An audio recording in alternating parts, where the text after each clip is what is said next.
just a single line from a song, a harmless phrase repeated under someone's breath without even realizing it. But as the days pass, the words become impossible to stop.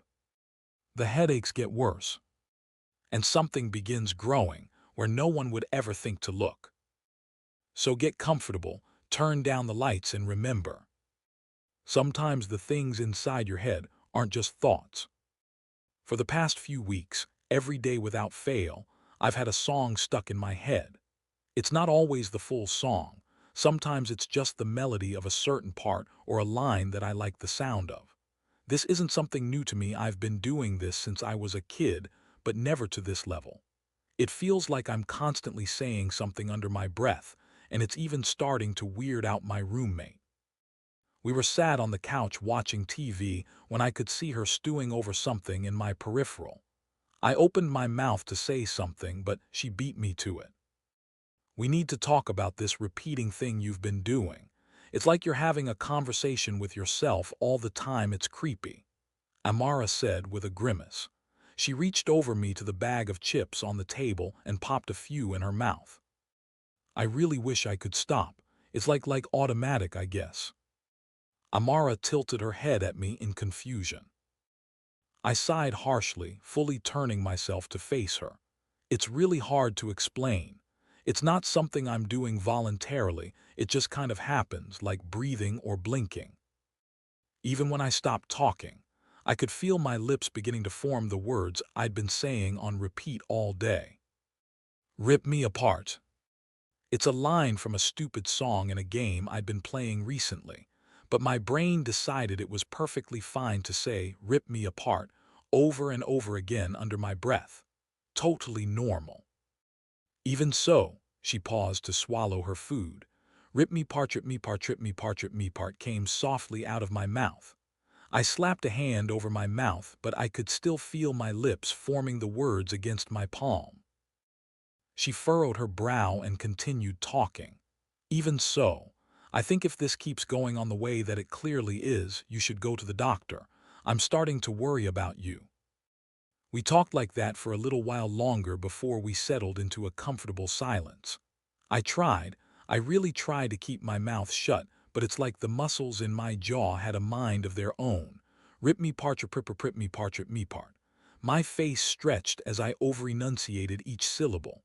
Amara's, I twitched. I stood up with so much force, it almost made Amara fall off the couch in tow. I'm really sorry. I know you might not believe me, but I really can't stop doing it. I wish I could stop. While saying this, I could feel the phrase infesting my head. It squirmed from ear to ear before settling into a dull headache at the base of my neck. Clutching my neck in pain, I darted out of the living room and slammed my bedroom door behind me. My eyes were drawn to my wide-open blinds, afternoon sunlight filtering through and casting my room in a warm glow. What should have soothed me normally made me recoil in pain, wincing hard enough that the image of my blinds and my bed turned into misshapen blobs in my watery vision. I closed the blinds hastily. The sunlight radiating against my skull amplified the pain so badly I couldn't see. I don't remember much from this night, but I remember tossing and turning through the night, my attempts to sleep constantly narrated by a murmured, "Rip me part, rip me part, rip me part." I woke up slowly, moving at a glacial pace. The coolness of the pillow against my feverish skin was a small relief that temporarily soothed my aching skull. Rolling over to face my window, I was met with a dull, throbbing pain that ended sharply in my ear canal. The pain made me wince. The light streaming through my curtains seemed to amplify the pain every time I opened my eyes fully. Trying to sit up just made it worse. The pain went from a dull throb to an ice pick hacking at the base of my neck. I shrieked in pain and fell unceremoniously to the floor in a crumpled heap.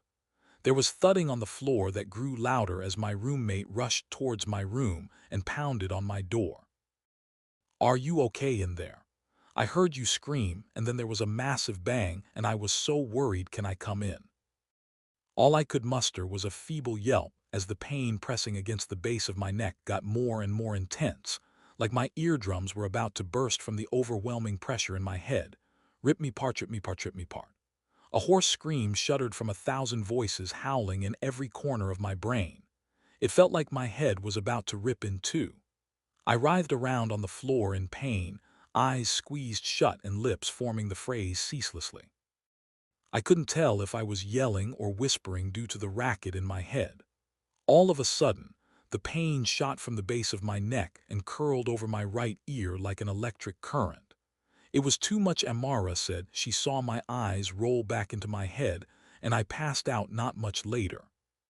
She said she could still see me, weakly murmuring the phrase whilst I was passed out. I was in and out of consciousness for the next few days.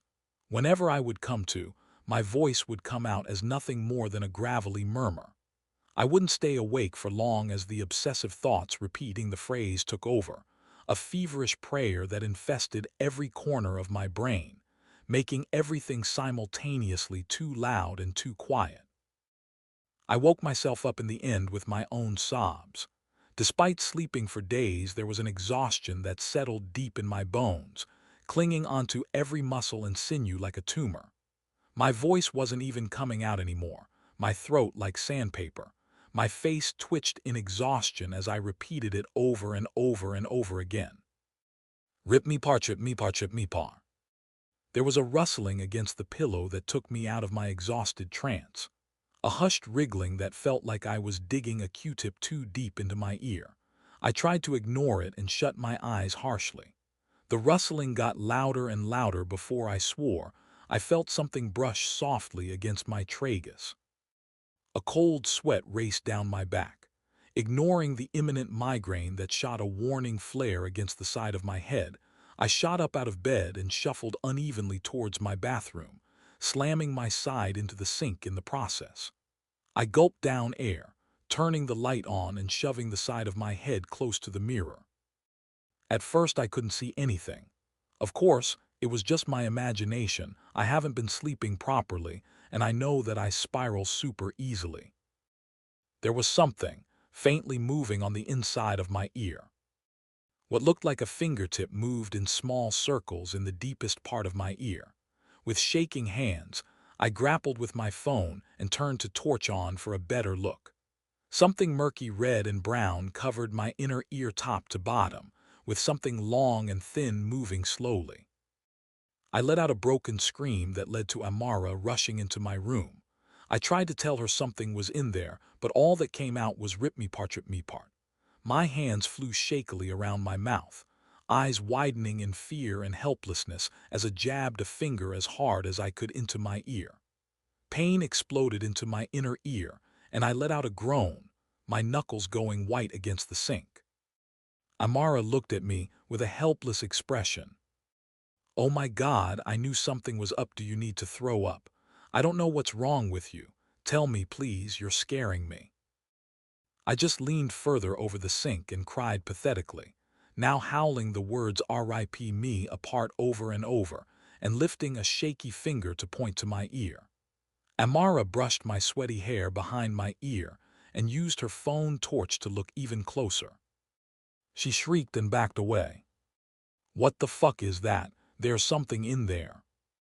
RRRIYO NIED RRIPM MMTOGG get EYED OIP PPRT TT. Out. She turned, shell-shocked, and shoved open one of my sink drawers and grabbed a pair of tweezers. Grab onto the sink and do not let go. She steadied herself and planted a hand on the side of my skull. New tears rolled down my cheeks as Amara started to try to grab whatever was in my ear. I yelped and screamed and cried in pain, but that didn't shake her. In my peripheral, I could see her crane her neck over me and frown deeply, the tweezers scratching into my ear canal, and I cried and cried and cried. After a while of her rooting through, I felt the tweezers graze something plugged into my ear. I felt a pain so immense that it shot down my spinal cord and rebounded back up to the center of my skull. It was like she'd grazed a nerve ending. The wriggling intensified as whatever was in there tried to shrink back away from the tweezers, but Amara locked on. She braced herself and started to drag the tweezers back out of my ear. My ear completely blocked as something sharp and damp came screaming out of my ear. It felt like something was pulling the muscles in my face taut, making my eye twitch and the muscles in my neck contract. It dragged deep gashes into my ear canal with every inch it limped out of my skull. It felt like forever every agonizing second, sending new waves of throbbing pain through my head and neck. After a while, it finally ended. Something warm and wet poured out of my nose and ear. I touched a finger to my ear and saw blood. Amara screamed again and held what looked like a tapeworm with rows and rows of needle-sharp teeth covering its skin fully. It writhed, covered in blood and mucus, rolling in on itself repeatedly looking for something to latch on to. Amara held it as far away from her as possible, and her face was ashen gray. All we could do was look at each other and heave in deep breaths. My head lolled to the side. Covered in blood and vomit and tears, I could feel my lips start to form those familiar words. Rip me part, rip me part, rip me part. If you enjoyed tonight's nightmare, leave a like, subscribe, and let me know in the comments. How long would it take you to realize something was wrong? Until next time, turn on the lights. Pay attention to the sounds around you. Pay attention to the thoughts in your head.